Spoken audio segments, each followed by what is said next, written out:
Nga po ay anak ni Mandolpi. Pangatlo po ako. Sa first family po ako. Ang panganay kong kapatid, si Boy 1. Tatay siya ni Boy 2. Yung nasa Bubble Gang, pamangking ko po yun. Isa lang ang kapatid kong babae, si Sally. Pangatlo ako. Sumunod sa akin si Freddy, si Edgar, si Rolly. Yung dating nga si John and Marcia. Anim po kami magkakapatid. Pero nung tumagal, dumami po kami. Hindi naman po lihim yun. Kami po yung naging 17. Sa totoo, 18 pa nga. Kasi nag-adapt po si daddy ko at si Shasha. Nung sila na po kasi, akala nila hindi na magkaka-baby. Kasi medyo may edad na rin ang father ko at the time. Pero, ganoon pa rin. So, sa dugo, 17 po kami. May adopted na isa. 18 kami. Kasi yung adopted namin na yun, talagang parang kapatid na namin siya. No? Si Nicole yung si Nicole. Ang youngest si Sia, anak kay Shasha. And I remember, di na ako mahiya sa inyo, I belong to a broken family. Sa murang edad ko, 8 taon pa lang ako, hiwalay na aking mga magulang. Sino dito hiwalay ang magulang? Taas ang kamay. Sige, okay, mahiya. Sige, ulitin ko. Sino dito ang hiwalay ang magulang?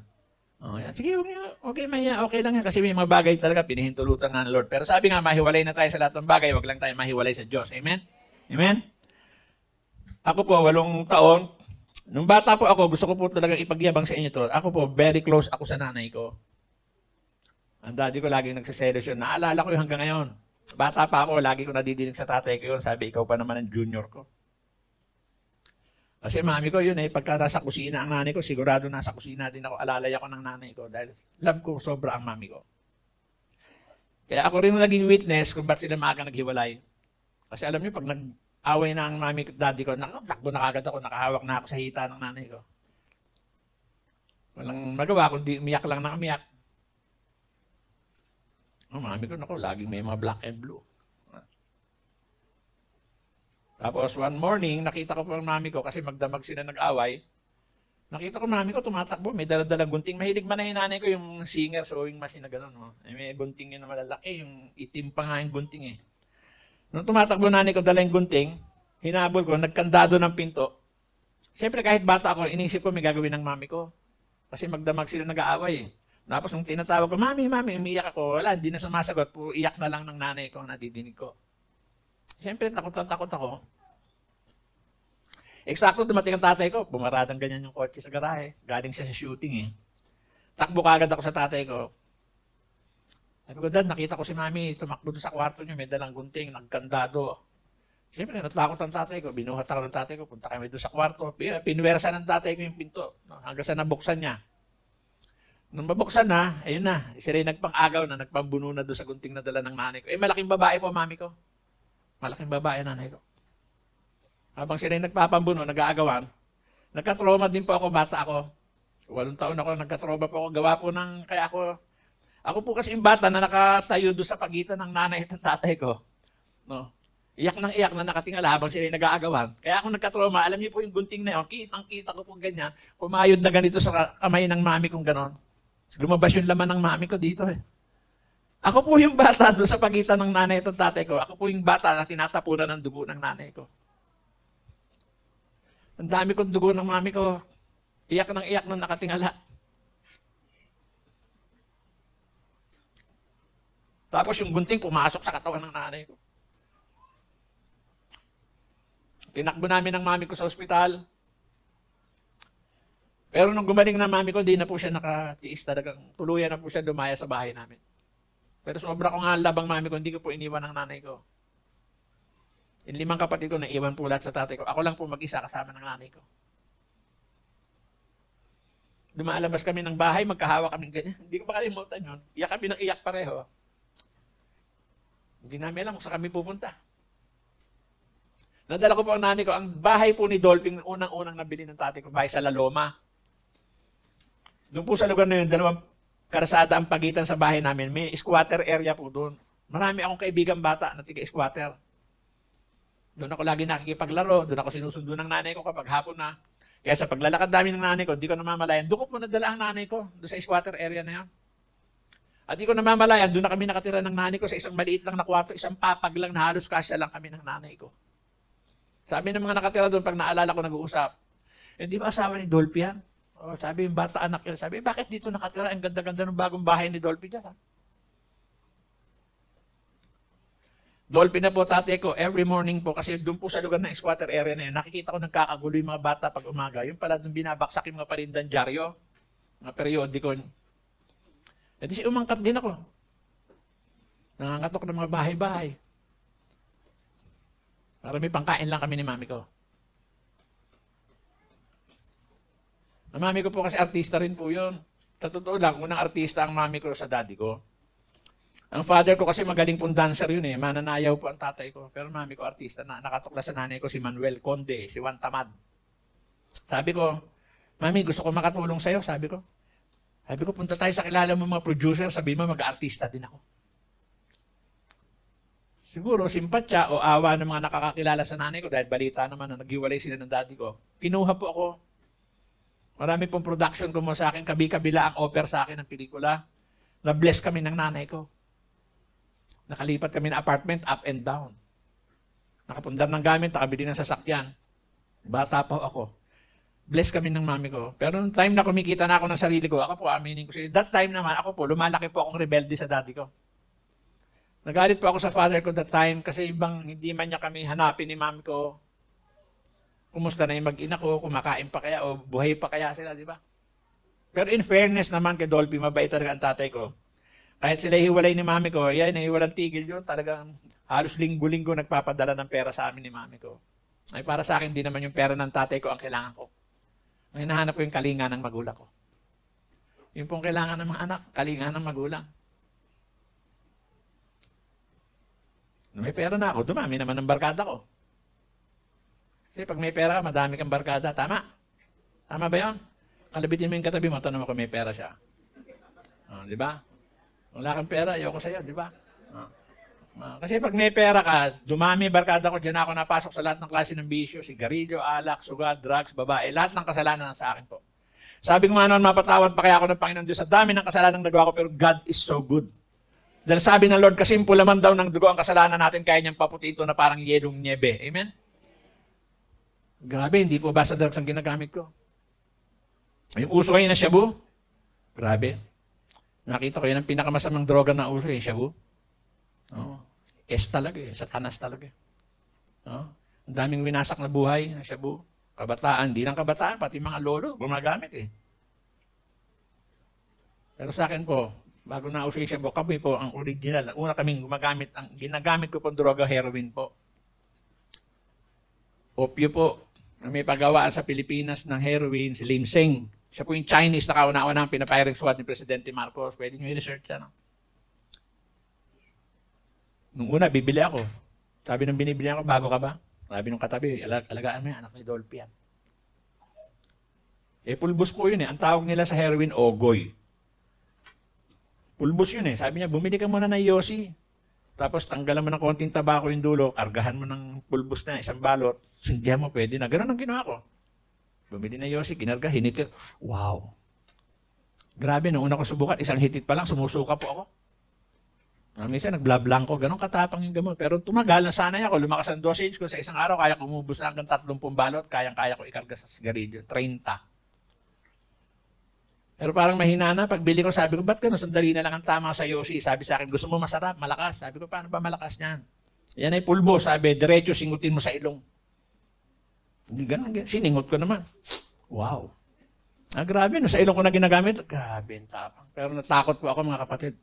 Ganun katapang ang gamot. Nung makita ko na yung sarili ko sa harap ng salamin, alam mo, tuklap-tuklap yung balat ko sa mukha para akong naagnas. Tapos yung ilong ko nagnanana, kinakain ng gamot. Natakot ako, makita ako ni mami ko, gano'n na itsura ko. Bumili na po ako ng ringgilya. Yung pang-injection, nagsaksak na ako. Una, dito lang ako sa laman, sa muscle lang ako nag-i-inject. Tumagal, nasanay, lumakas ang dosage. I consume around 60 packs a day. Kaya ko isaksak sa laman ko araw-araw, 6 na pong balot. Pero parang mahina na rin. Kada 30 minutos, nagkakarga ako. Maghanap ako ng mas malakas na tama. Ayun, natuto na ako mag-iniksyo sa ugat. Bababa ako sa inyo. Papakita ko lang yung peklat ng karayo.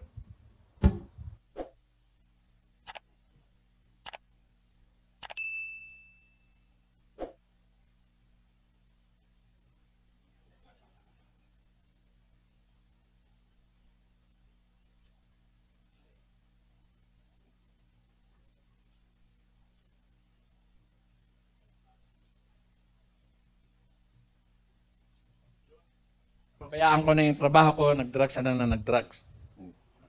Gusto ko rin ikwento sa inyo yung pamilya ko, nanay ko, tatay ko, mga kapatid ko. Kasi kami lahat ng magkakapatid ay, kaming lalaki, 5 kami, pinag-aaral kami ng daddy ko sa Lourdes, Quezon City. It's a Catholic school po.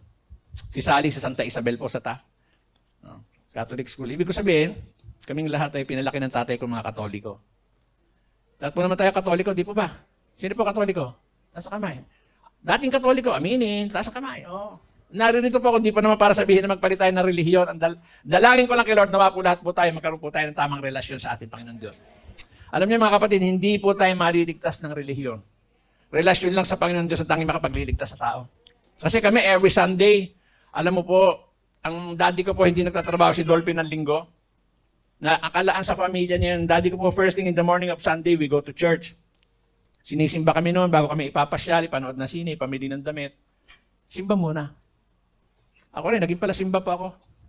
Every Sunday, laman ako ng simbahan. Pero pag nagsisimba ako, gusto ko poging-pogi. Opo. Kasi pag nasa loob ako ng simbahan, hindi naman ako talaga nakikinig sa pare, sermon na pare. Naghahanap lang ako ng mga magandang babae ron. Hindi ako nagsisinungaling sa inyo. Pag nakita ko medyo maganda yun, tatabihan ko rin, hello. Wala pang cellphone nun. What's your name? Pwede ko ba makuha telephone number mo? Pwede ba kita hatid mamaya? At gusto ko yung pare matapos kagad ang sermon ng pare. Bakit ka mo? Kasi papunta pa akong sabungan eh. Opo. Grabe. Inuulit ko, hindi po relihiyon ang kailangan natin, relasyon po sa ating Panginoon Diyos. Amen? At salamat sa Lord, nakakilala tayo kay Lord. Naunawa natin ang Diyos po pala natin ay hindi po inilalako. Hindi po inilalako kasi makakita ka sa karsada, naglalako. Iba-iba pa dala nun. At pag dilapitan ka, sabi siya, pwede yan 2 gives. Isipin mo, Diyos, pahulugan. Diba? Isipin mo, nagpe-pray ka doon, promise, next week, babayaran na kita. Hello? Ang Diyos ba dito, buhay? Palakpakan yung Diyos na buhay. Diboto po ako ng Nazareno, ng Quiapo. January 9, nasa Quiapo ako. Kami mga nakapaa doon, namamanata. Tapos namin mamanata, Toma.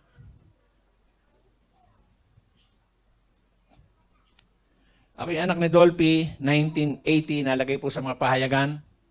Ako po yung anak ni Dolphy, nasangkot po sa kasong arson with multiple homicide. Ito po isang bahay na nasunog. 6 na tao po namatay dito. At ako po yung nahatulang mabilanggo ng habang buhay ng pagkabilanggo. Pero nakatayo ako sa inyong harapan, gusto ko pong ipaabot sa inyong kaalaman, mga kapatid, wala po akong kinalaman sa kasong ito.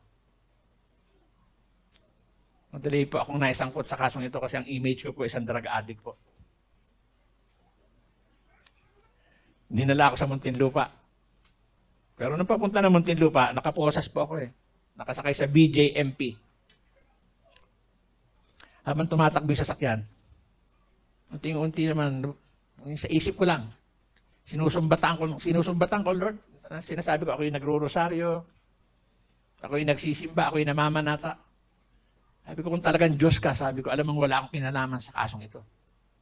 Bakit kailangan mahatulan ako ng habang buhay ng pagkabilanggo? Sabi ko, hindi ka totoong Diyos. Nagalit ako sa Diyos at nawalan ako ng paniniwalang may Diyos. At ang naging takbo ng isip ko, sabi ko, ganito lang naman pala buhay ko. Maglolo ko na rin ako. Ganito lang naman pala. Maglolo ko na rin ako sa loob. Pagpasok ko sa Muntinlupa, nakakaiyak. Pero salamat, nagkaroon ng confirmation yung testimony ko. Matagal ko na po pinapatuto ang takbo ng bilibid. At salamat sa Lord, nagkaroon ng confirmation yung aking mga kinikwento. Nahayag po sila, di ba? Sa TV, sa radyo. Totoo po yun. Kaya sa mga kalalakihan na narito, huwag nilang pangarapin, makarating sa Muntinlupa. Ano? Nakakaiyak po sa bilibid. Alam niyo po sa bilibid, ang preso, basta't may pera, lahat po ng klase ng alak, pwede mo mabili. Sugal, lahat ng sugal. Karakrus, Baraha, Alay, Ending, Loteng, Weteng, meron po. Drugs mula marijuana hanggang shabu. Ang shabu sa bilibid, Lunes pa lang inilalako ng mga pusher sa mga brigada yung pinapautang ang shabu ron, linggo bayad. Ganun kadami ang bato sa bilibid. Pwede utang, Monday hanggang Saturday. O basta Sunday, bayad ha. Ang problema mo pag hindi ka nakabayad. Grabe, laki ng pamalo. Pag uwi ng dalaw, roll call na. Haba ng listahan. O hindi ka makabayad, dadapa ka. Papaluin, grabe, lalaki ng pamalo. Hindi ko mo pinalo, bayad na. Hindi, every Sunday, hanggat di ka nakakabayad, dadapa ka ron. Yung iba nga, hindi na makabangon eh. Binubuhat na yung galing brigada, dadalhin sa takalan. Takalan ang tawag dun eh. Takal, yung palo. Yung iba umiiyak, nagmamakaawa, inuunat yung kamay. Na kung pwede, dito na sila paluin. Bakit ka mo? Kasi yung buong likod nila itim na. Babae, dami pong perang babae. Sunday, naku, dami po nagdadalang perang babae. Sabi ko, masahol pa sa laya. Masahol pa sa laya. Kasi sa laya may huli ka eh, di ba? Eh doon, paano ka mahuhuli? Nakakulong ka nga eh. Walang kahuli-huli, may gwardya ka pa. Alam niyo yung itsura ng mga gwardya sa Bilibid? Sabi mo? Mas adik pa sa amin ng... grabe. Ako po, nakisama ako sa takbo ng bilangguan. Wala kaming ginawa, kundi uminom, magsugal, magbato. Naging worse ang buhay ko. Alam niyo, kung magyosi ako, 3 kaha isang araw. Malboro ako, 3 packs. Pero salamat sa Lord, alam niyo po yung daliri ko, nagkulay nicotine to eh.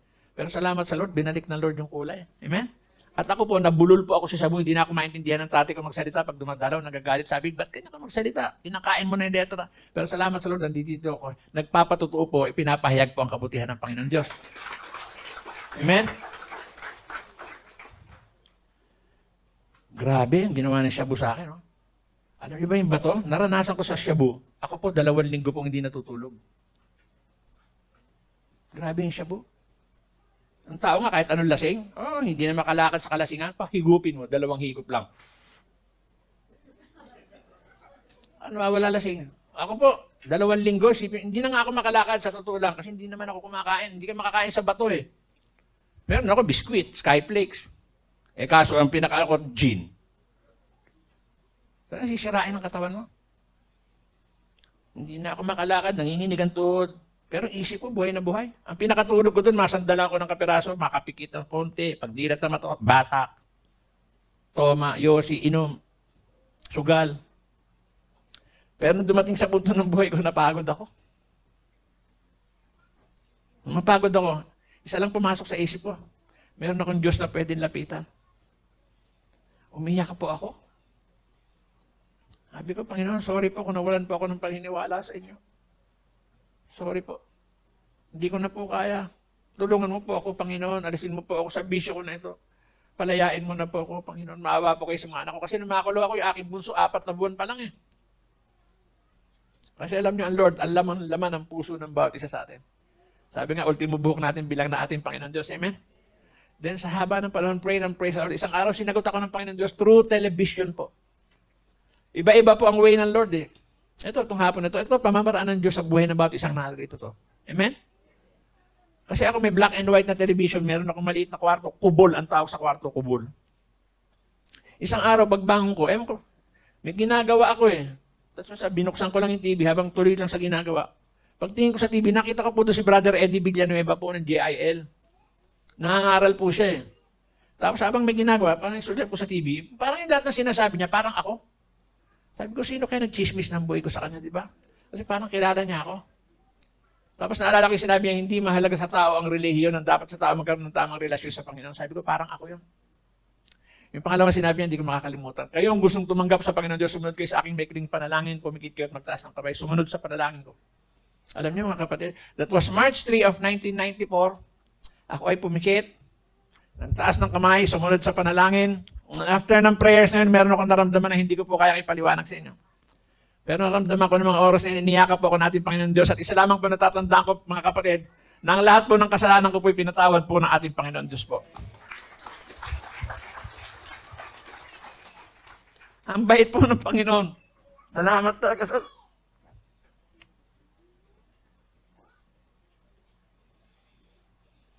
Pero ang demonyo, wala siyang tigil. Alam niyo, nung araw na yun, nung ako'y tumanggap sa Lord, may kumatok agad sa kwarto ko. Pagbukas mo, nakita ko yung mga kasama ko, mga kakosa ko, daming dalang bato. Kosa, tira tayo, libre. Nanalo kami sa sugal kagabi. Eh, dati doon makatira lang ako ng bato, miski magkautang-utang ako, makatira lang ng bato. Pero nagulat ako sa sagot ko, pati yung mga kakosa ko nagulat. Alam mo sagot ko, tsaka na, sabi ko, maglalaba ako. Kahit may tigapaglaba ako ron. Tuwing may darating, dinalaw daw siya ng airmat niya, miskoro siya para patirahin ako, walang bayad. Sabi ko, tsaka na, susulat ako sa daddy ko. Maglilinis pa ng kwarto, mamamalansya, magligpit ng gamit, lahat po ng klase ng pamamaraan po sa tulong po ng Panginoon Diyos ay nagawa ko po. Alam niyo mga kapatid, doon na po unting-unting nakaiwas ang nakasama ko. Doon ko na po inumpisahan, hawakan po at basahin po ang banal na aklat po. Alam niyo, nung una kong basahin ng Bible, yung magandang balita, yung kulay blue na Tagalog, yung makapal. Nahiya ako sa Lord eh. Kasi yung kwarto ko doon, meron yung Bible na yun, pagkatagal-tagal na yung Bible doon. Hindi ko siya hinahawakan. Tapos undamputin ko, naiiyak ako kasi ang dumi-dumi. Daming alikabok eh. Kumuha ako ng santo ko malinis. Pinunasan ko, habang pinupunasan ko, umiiyak ako. Sabi ko, Lord, sorry po. Hindi ko naintindi itong mga salita niyo. Patawarin mo po ako. Sabi ko, Lord, tulungan mo po ako. Wala pa akong alam dito. Bigyan mo ako, Panginoon, ng tamang mababasa ko dito. Alam niyo, hingin mo kay Lord, bibigay talaga ng Lord. Nung sinabi ko, Lord, bigyan mo ako ng mababasa ko dito, hindi ko makalimutan yung pagbukas ko ng Bible, hindi ko na siya nilipat-lipat. Dinala ng Lord yung mata ko doon sa John 1:12, na kayong mga nanalig at tumanggap sa akin ay pagkakalooban ko ng karapatang maging anak ng Diyos. Akala ko kasi yung araw, dasal ako ng dasal, simba ako ng simba, anak na po ako ng Diyos. Hindi po pala, kailangan pong tanggapin natin, papasukin natin sa ating pusong ating Panginoon. Amen? Akala ko rin, pinakamalaki ng kulungan ng Muntinlupa. Pero nung makakilala ako sa Lord, tsaka ko lang naunawaan kung ano po ang pinakamalaking bilangguan. Kung kayo tanongin ko, ano ba sa palagay niyo ang pinakamalaking bilangguan? Ha? Pierno? Nakarating na ba kayo doon? Akala nyo ba nasa laya kayo? Yung mga nasa labas? Akala ba nila nasa laya? Ang pinakamalaking bilangguan, ito pong mundong ginagalawa natin. Dahil narito sa mundong ginagalawa natin lahat po ng klase ng bilanggo ng bisyo, sigarilyo, alak, sugal, drugs, bilanggo ng laman, kasakiman sa pera, sa katungkulan, kasinungalingan, kachismisan, pandaraya, panloko, pagkainggit. Lahat po ng klase ng bilanggo nandito po sa mundong ginagalawa natin. Kaya mapara din po ako na mabasa ko sa kanyang salita, nasusulat po sa John chapter 8 verse 32. Makikilala ninyo ang katotohanan at ang katotohanan na magpapalaya sa inyo. Sa loob pa lang ng Muntinlupa, pinalaya na po ako ng Panginoon Diyos. Tingin kayo sa akin lahat, may re-remind lang ako sa inyo. Kasi maraming mananampalataya. Pag dinatnan ng problema, minsan, galit pa sa Diyos. Wala pong exempted sa problema. Hello? Wala pong exempted sa problema. Dumarating, pinahintulutan ng Lord ng mga trial sa buhay, hindi para tayo'y maghirap, kundi para lalo tayong kumapit, magtiwala sa Kanya. Amen? Kasi namahal ko na po ang Lord, ay ako busy po ako lagi sa mga Bible study. Dami pong Bible study sa Bilibid. Saturday, ganitong araw, may mga pumapasok na church. Kasi wala kaming dalaw na Sabado eh. Mga churches, nagsiservice. O, alam ko lahat ang schedule niyan. Namahal ko na po ang Lord, nagbabasa na kanyang salita. December po ng 1997, tumatakbo isang preso, sabi sa akin, Kosa, may dalaw ka, sabi sa akin. Sabi ko, sino? Sabi sa akin, yung misis mo nasa opisina. Siyempre, nagulat ako bakit nasa opisina. Kasi nakakapasok po siya eh. Pati mga anak ko pwede pumasok eh. Sa totoo nga, pwede sila matulog din. Nagulat ako ba't nasa opisina, pero dalawang isip ako. Sabi ko, baka may nangyaring problema sa bahay. Nagmamadali akong tumakbo sa opisina. Pagdating ko doon sa opisina, nakita ko ang wife ko ron. Sabi ko, bakit di ka pumasok? Asa ng mga bata? Nagulat ako nung magsalita eh. Sabi niya, hindi na ako makadalaw sa iyo, hindi na ako makapag-antay sa laya mo. Sabi niya, mag-aasawa na ako. Masakit po nung madinig ko yun ang sinabi niya sa akin, sa'yo mag-aasawa na. Ako po, nakayoko po ako, magkatabi kaming ganyan. Habang nakayoko, umiiyak ako, tinatanong ko ang Lord. Panginoon, sabi ko, bakit po ganun kaya po ako nakakilala sa inyo, tsaka pa dumating sa buhay ko to. Pero mabuti po ang Panginoon Diyos. Agad po pinaalala ng Lord, nagrema po sa akin yung nasusulat po sa unang Korinto 10:13 na ang lahat ay dumanas ng pagsubok at walang sino man sa atin bibigyan ng pagsubok na hindi kakayanan. Sa atin bibigyan tayo ng kalakasan upang ito'y ating mapagtagumpayan.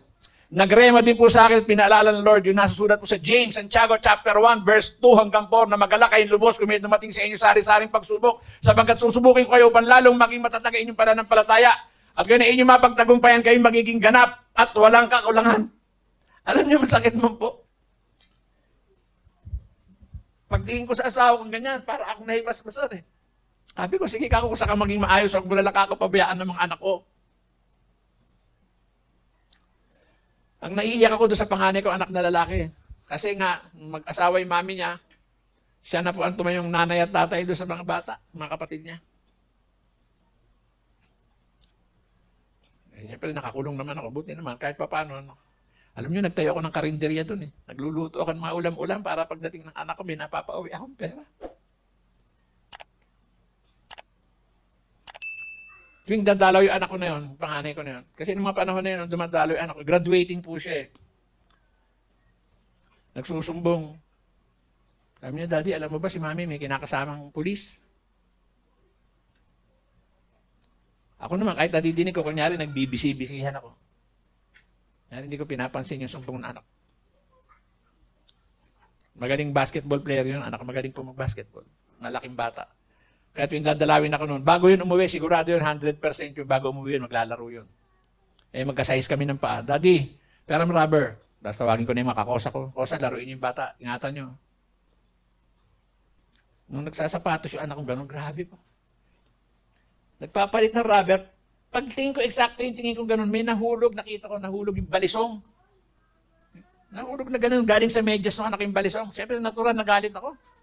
Ba't may dala kang balisong? Ako, buti hindi ka nakapkapan sa gate, kundi nakulong ka rin dito. Galit na galit ako. Sabi ko, alika nga dito, dalhin mo nga yung balisong sa akin. Nung lumapit yung anak ko, dalhin yung balisong. Alam niyo, niyakap ako ng anak ko. Tapos iyak siya ng iyak na nanginginig. Sabi ko, ba't ka nanginginig? Ba't ka umiiyak? Sabi ko, saan mo ba gagamitin yung balisong? Natakot po ako nung magsalita yung panganay ko. Sabi niya, Daddy, sabi niya, magpaalam sana ako sa'yo. Sabi niya, papatayin ko si Mami tsaka yung lalaki. Eh, siyempre, natakot ako, hindi ko naman makokontrol yung bata kasi nakakulong po ako. Niyakap ko yung anak, iyak ako na iyak. Anak, huwag mo gawin niya. Sabi ko, lalaya ako dito, antayin mo yung paglabas ko dito. Sabi niya, Daddy, habang buhay ang sentensya mo, kailan ka ba makalabas dito? Sabi ko, anak, magtiwala tayo sa Panginoon, palalayain ako ng Panginoon. Hinatid ko po yung anak ko sa gate. Yung balisong, sinurrender ko sa opisina, pero nung pabalik na ako ng brigada ako, aminin ko sa inyo mga kapatid, nung sandali po na yun, nung mga oras po na yun, muli pa ako nagkasala sa Panginoon. Sabi ko, Lord, sorry po, hindi po ako nangangako sa inyo, pero talaga sinabi ko sa isip ko, Panginoon, paglaya ko dito, papatayin ko asawa ko. Papatayin ko ito, sabi ko. Pero alam niyo mga kapatid, hindi po pinahintulutan to ng Panginoon Diyos sa aking buhay dahil totoo ang pangako niya sa kanyang mga salita. Nasusulat po sa Philippians chapter 1, verse 6, na ang lahat ng naampisa ko sa iyo, tatapusin ko to, sabi ng Panginoon. Alam niya na mga apo ako sa Lord. Kasi habang buhay po, sintensya ko eh. December 1997, nagpaalam ang asawa ko nung kaasawa. Alam niyo, wala pang isang taon, may tumayo na gwardiya doon sa brigada namin, may dalang papel. Rodolfo Quezon Jr., sino ba ito? Nung una ayoko sagutin, ako makakaso na naman eh. Sino ito, Rodolfo? Sabi ko, sir, ako po. Sabi niya, ayusin mo yung gamit mo, laya ka. Tinawagan po ako ng laya, September po, 1998. Pero nung tawagan ako ng laya, nabaligtad naman lahat sa buhay ko, ayoko nang lumaya. Ayoko pong lumayat, natatakot na makalabas. Sabi ko, Lord, sana pinabayaan mo lang dito sa bilanggon kasi natatakot ako makalabas dito, baka makamatay ako ng tao, makadisgrasya lang ako. Pero sabi ko, Lord, kung talagang kalooban mong makalaya na po ako, Lord, sa paglaya ko, bigyan mo ako ng tamang taong makakasama dahil gusto kong patuloy na maglingkod na lamang ako sa iyo. Pinalaya ako ng Panginoon Diyos September 28 of 1998. Hawak ko yung release paper. 18 taon po ako sa loob ng bilangguan, mga kapatid, na walang kasalanan po. 1980 po ako nagkakaso, nakulong. 98 po ako lumabas. 25 anyos ako nung makulong, 43 ako nung lumaya. Ang hirap po. Kasi nung lumabas ako, hindi ko alam saan ako uuwi. Hindi ko alam saan ako tutuloy. Wala na pamilya ko. Ang una kong pinuntahan, daddy ko. Ang daddy ko naman, August of 1998 na double bypass po na opera sa puso. Pagdating ko sa Parañaque, sa Marina Bay, ang bahay ng daddy ko, hala ko kung sinong matanda yung nakaupo doon na nakapadyama, nakakamisinong puti. Makita ko tatay ko, naiyak po ako, payat. Kalalabas lang sa ospital, tapos yung tahi niya dito, sariwa-sariwa, isang dangkal at hanggang. Niyakap ko daddy ko, nagpasalamat, Dad, thank you sa lahat ng tulong mo, sa lahat ng suporta mo sa akin. Nung una ko madinig ang daddy ko, sabi niya, salamat sa Panginoon Diyos, nakalaya ka na. Dinatnan mo pa akong buhay. Sabi ko, Dad, nakakayaman sa'yo, tulungan mo naman ako. Sabi ng daddy ko, Junior, ano bang tulong ang pwede ko ibigay sa'yo? Sabi ko, Dad, bigyan mo naman ako ng konting pampuhunan. Gusto ko magtayo lang, miski maliit lang na negosyo, Dad, para makabangon ako, Dad. Sabi niya, Junior, pasensya ka na sa ngayon, wala pa tayong gaanong liquid na cash. Pero huwag kang mag-alala, marami akong lupa. Bibigyan kita ng lupa, ibenta mo, inegosyo mo. Binigyan po ako ng daddy ko na 4 na hektaryang lupa. Eh, wala naman ako alam sa lupa. Nagtanong sa mga kakilala. Pero ang Lord talagang tapat po. Di po kagaya ng tao pag nangako yan, puro promise lang yan. Dahil naalala ko yung prayers ko kay Lord sa paglaya ko, Lord, bigyan mo ako ng tamang taong makakasama dahil gusto kong patuloy na maglingkod na lamang sa iyo. May nakilala po contractor, developer, pinakita ko yung lupa. Sabi ko, tulungan mo ako ibenta to. Nakita niya. Sabi niya, ganda nito. Pati location. Sabi niya, sige, tulungan kita ibenta. Araw-araw ko po kasama yung contractor, imbis po nalakarin na ibenta yung lupa ko, puro salita ng Diyos na sinishare sa akin. Sabi ko, mamaya na yan. Sabi ko, benta muna natin to. May dala naman sa laging Bible. Hindi, sabi niya, basahin mo, sabi siya, chapter ganito. Sabi niya, unahin mo ang Panginoon Diyos. Ang Panginoon Diyos ang hahanap ng buyer niya, sabi niya. Tapos in-encourage siya ako, bakit di ka magpagamit sa Lord, i-share mo ang ginawa ng Diyos sa buhay mo, paano ka inalis sa bisyo, paano kang binago, paano kang pinalaya. At ako yung nakatayo sa inyong harapan mga kapatid, gusto ko pong ipagyabang sa inyong lahat. Ako po ay nag-full-time na po kay Lord. Binigay ko na po ang aking buhay sa Diyos, paikot-ikot ng Pilipinas, hanggang sa ibang bansa, pinadala po ako ng Lord. Ano po? Alam niyo na blessed po talaga ako. Ako yung mag-full-time sa Lord. Kahit single centavo, hindi po ako nahingi sa tatay ko. At namamangha, daddy ko, pupunta ako. Daddy, alis ako bukas. Saka pupunta, Japan. Daddy, alis ako bukas. Saka pupunta, Canada. Daddy, alis ako bukas. Saka pupunta, Bahrain. Sabi ng daddy ko, sino ba talaga bumibili ng ticket mo? Sabi ko, si Jesus. Sabi niya, gulo mo kausap. Dad, hindi ako magulo kausap. Gumamit ang Panginoon ng mga tao, churches, para ma-share ko yung ginawa niya sa buhay ko. At ang daddy ko namamangha po, every time uuwi ako galing abroad, siya kasi una kong pinamimili dahil alam ko ang mga paborito ng tatay ko. Pag uwi ko, Paranaque siya. Kaya paglapag na aeroplano, isang taxi lang ako. O, kailan ka dumating? Ngayon lang, Dad. O, Dad, ano yan? Pinabibigay siya. Sabi niya, sino? Si Jesus na. Napatunayan ko rin po sa tatay ko, mayaman po ang ating Panginoon Diyos.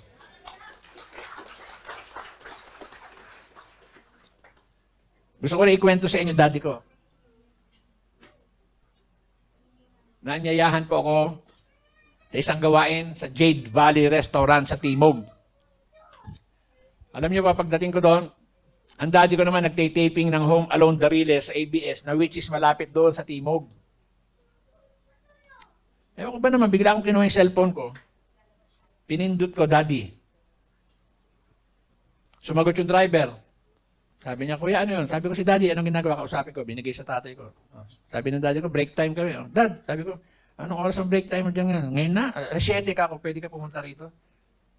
Sabi niya, bakit? Dito tayo maghahapunan. Sabi ng daddy ko, hindi pwede. Ang dami-daming kinukunan, Junior. Tatawagan kita mamaya, pinatay ko. Alam niya, wala pa 5 minuto. Ruming ang cellphone ko, nakita ko daddy ko. Nasaan ka? Sabi ko, Daddy, Jade Valley Restaurant, malapit sa ABS.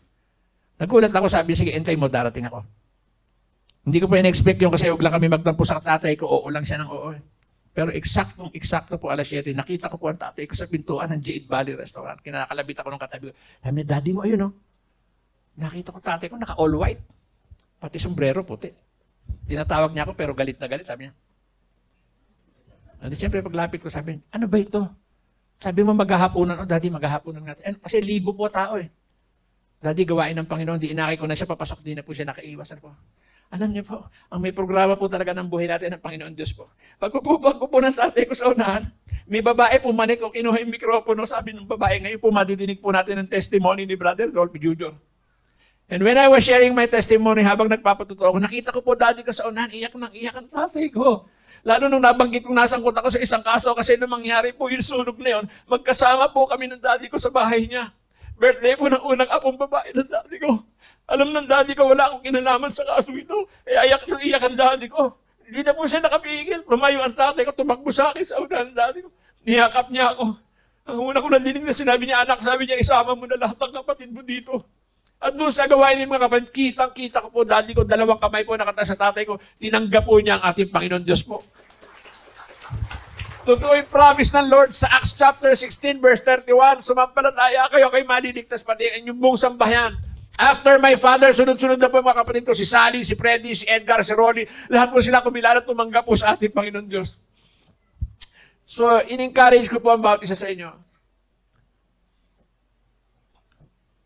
Marami kasi mananampalataya, kontento na siya na nakaupo dyan. Kayo, wala ba kayong pagnanasa sa puso nyo na maidulog sa Panginoon ng mga mahal nyo sa buhay? Family nyo? Kaibigan nyo? Pwede naman pag-uwi nyo, nadinig ko yung anak ng Dolphy ito, grabe pala yun. 18 taon na kulong, walang kasalanan. Hindi mo na kailangan nakakulong ng 18 taon, ngayon pa lang tanggapin mo na ang Panginoon Diyos, sharean mo na. Amen? Amen? Anong lugar to? Bulacan. O, buong Bulacan. Gusto niyo ba ang buong Bulacan maging bayan ng Diyos? O, huwag kayo manatiling nakaupo. Hindi po kaya ni Pastor lahat yan. Okay lang ba sa inyo para bang kayo mapupunta sa langit? Sabi nyo, paano yung mga mahal nyo sa buhay? Payag na kayo, maiwan sila, no? Amen? Pwede ba ako magpaawit na isang awit? Bago tayo. Pwede ko ba kayo ipanalangin? Awit muna tayo na isang awit. Kung meron ba kayo 1,000 buhay, ano gagawin nyo? Amen. Ako kahit 1,000,000 ang buhay ko, bibigay ko lahat sa Lord. Amen? Yeah, awit tayo sa Lord.